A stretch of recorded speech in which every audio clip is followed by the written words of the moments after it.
polvon sayla polvondir o'zi yosh polvonlarni qarama boshladi. Mana katta atattu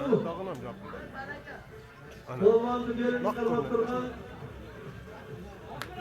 Ashim polvonning bolasi Berdish polvon. Buldagi yosh polvon, biroq mana bularga niyat qilgan ekan.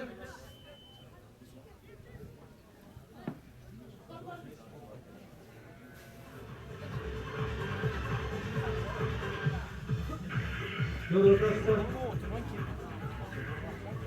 Bu atattu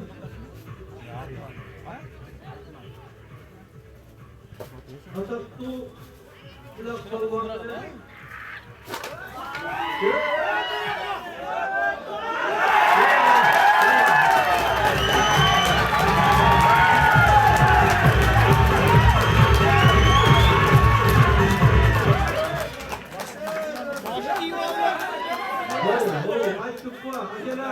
Bugünkü kuraş özgürce kuraştı. Biz Yeki Uluğel, biz çıtıktı, adilatörlüktü, taza kuraştık. Süngön elimiz. Oşandıktan bir yerde kuraştın, kıl çabukuna çıkan atalar oturar böyle.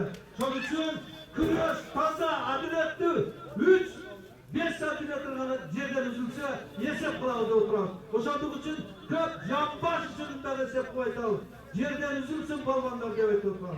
Oşandık için taza kuraşımıza koyalım. Sal bölekten ha.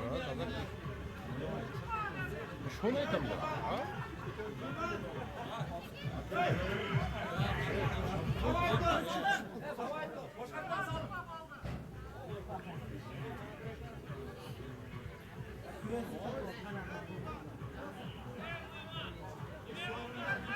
O kesat daha sormadan